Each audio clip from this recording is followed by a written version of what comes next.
Hello，各位，这会儿我在林肯的展厅啊，为大家来开箱这辆全新的航海家。为什么选择在今天呢？因为刚好在昨天这辆车正式公布了它在中国的预售的一个价格。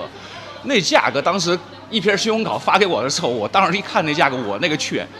这价格简直了！我觉得网友的一句话是怎么样子呢？说这台车你基本上你闭着眼睛买都没问题。那么这台车它的一个定价呢，我觉得非常有意思啊，33万多的一个起步的一个价格，到48万多。虽然跨度很长，但是它包含是2个排量，入门级就是 2.0T 的高功率，然后在40万以上，就42万跟48万那2款车，以及我现在这一台总统版的车型呢，他们是搭载 2.7T 那台 V6 的发动机，可以说这台车整个在动力系统上面，我们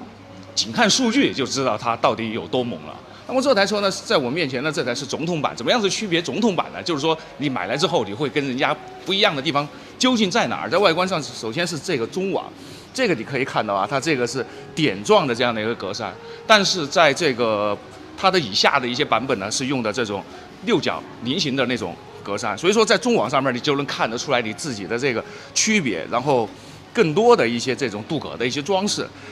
那么这台车呢，说实话啊，它的一个定价现在无疑来讲的话，跟很多的现在一些刚刚上市的一些车型是比较一致的。我知道你们想问什么，就是跟特斯拉的那个 Model Y， 因为它的这个定价跟 Model Y 的入门级的价格简直是太相近了。但是这台车可以这么来说，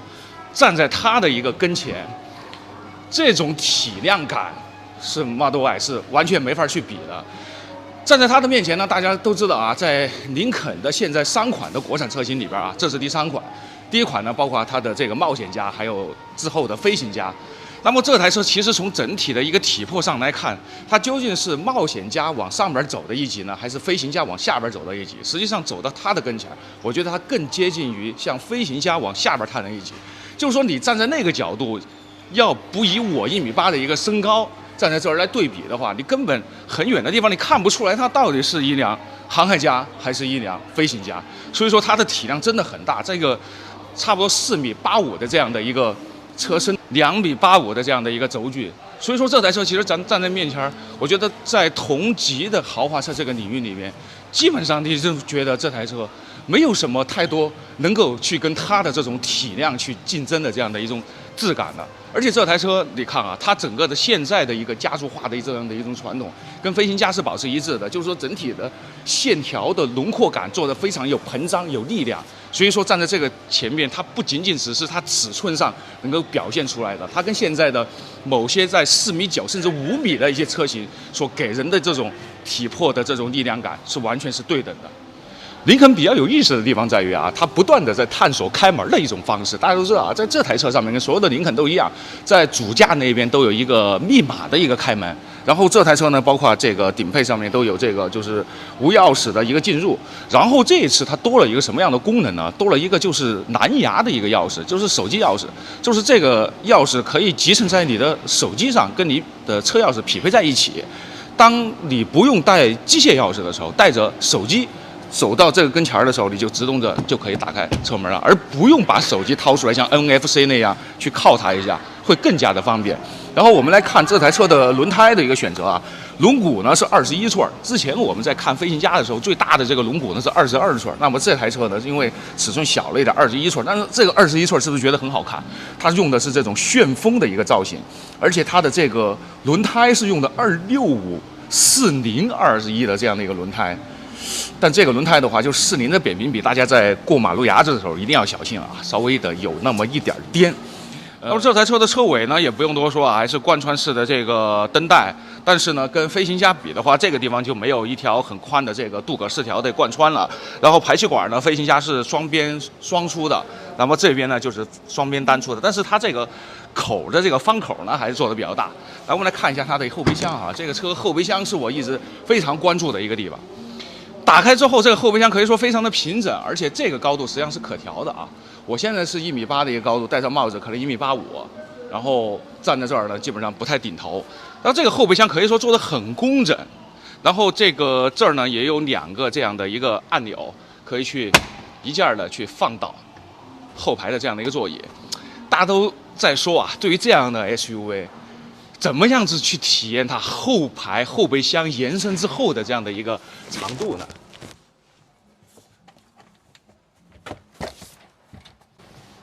我跟大家演示一下啊，以我的身材，完全可以平躺在这个车内，而且可以透过那么大的这个天窗看到天上的星星，对吧？就是这样的感觉。所以这台车可以说，它的整个一个装载能力来讲的话，完全是无敌了。而且我们可以看一下啊，它下边还有一个空间啊。这个空间呢，下边是放了一个这个非全尺寸的轮胎，然后我们看一下它随车送了些什么东西。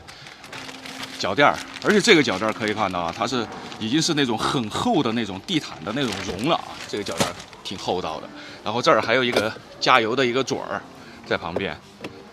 旁边的这儿呢，网袋也送上了，下边还有一个反光背心儿。然后看一下这个地方，这个地方呢是它的一个低音炮。在总统版的车型上边，它一共是配备了19个扬声器的一个瑞威的一个顶级的一个音响。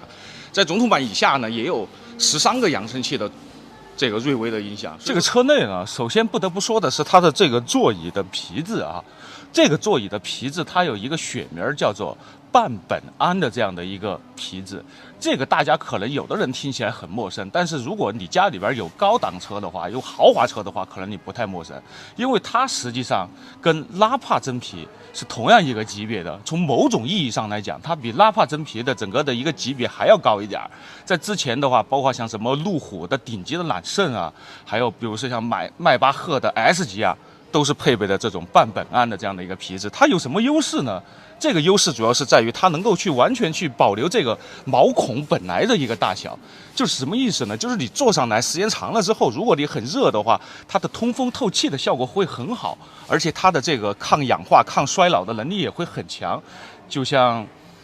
很多的女孩，你在不断的去涂抹一些那种让你的肌肤永远保持着年轻、光鲜、细腻的那种感觉。所以关于它的车内啊，就关于总统版的车型就是不太一样。你可以看到整个的一个皮革，它的一个颜色的一个搭配，包括方向盘都用的双色的一个搭配，所以让这款车显得非常的高级，非常的优雅。48万不到50万的一个级别，你就能享受到之前我们可能对于100万林肯的那种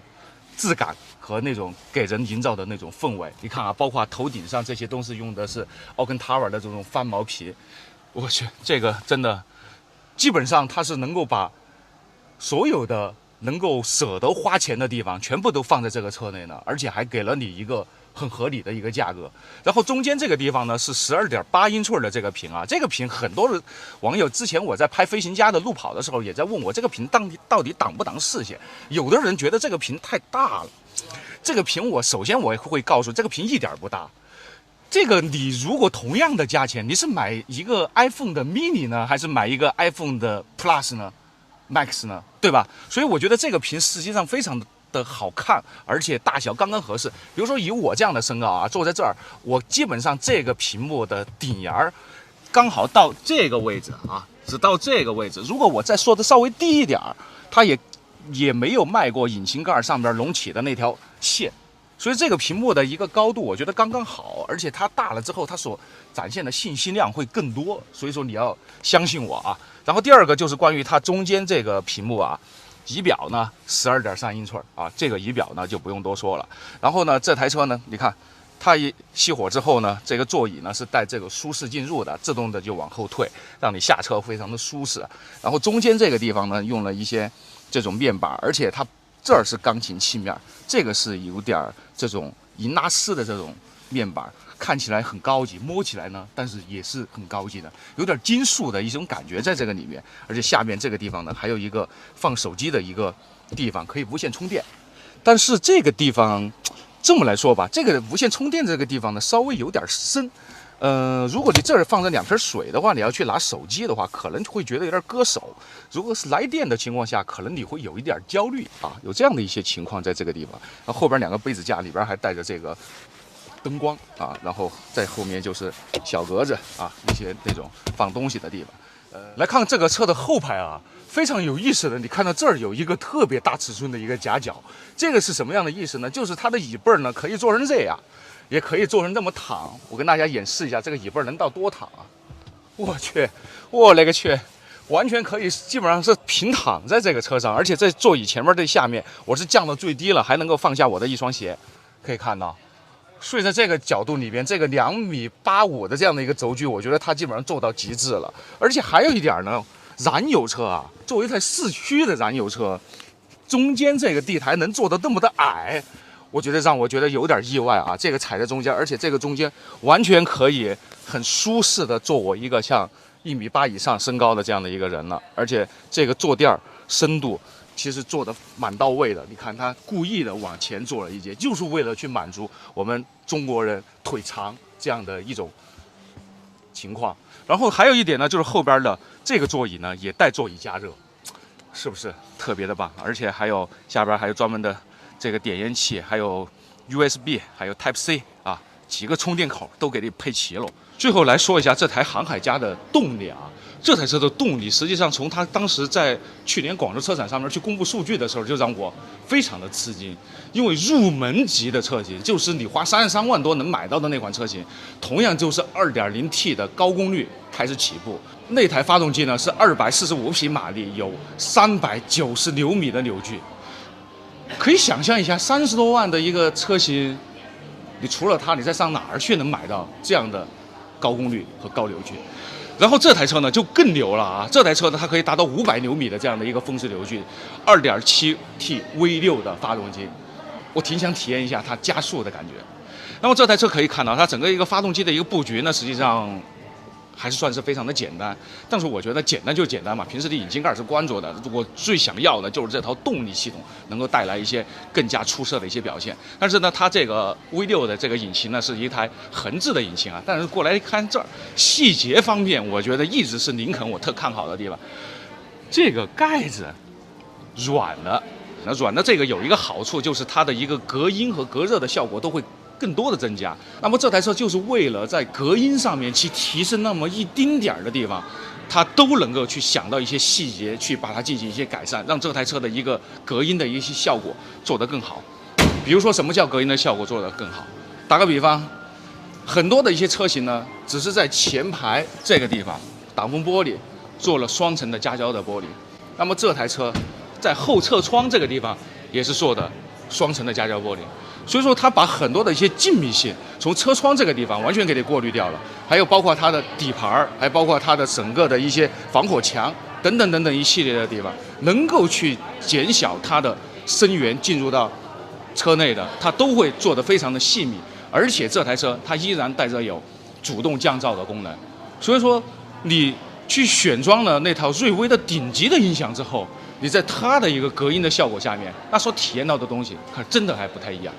而为了让这台车开起来会更加的舒适呢，林肯这一次在全新的一代这个航海家上面配备了全新的 CCD 的这样的一个自适应悬挂。这个悬挂是什么意思呢？它每秒可以达到500次这样的一个侦测，然后每秒可以达到100次这样的单个车轮的一个阻力的一个改善，让这台车其实可以非常的轻松的去感受到不同路况上面的一个驾驶表现。也就是说，你在颠簸路上还是在水泥路上，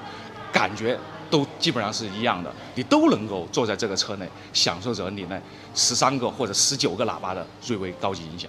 那么最后再跟大家总结一下啊，那么这台车它现在是刚刚公布它的预售的一个价格，然后呢，它是在今年3月份的时候会正式的上市，现在呢就可以接受预定了。然后我刚刚打听了一下啊，那么这台车实际上你现在接受预定，基本上你在3月份上市的第一时间内，你就能够提到这款车。那么至于这几款配置的一个推荐呢，因为这款车比较有意思的是，只有入门级是2驱的车型，从次低配开始。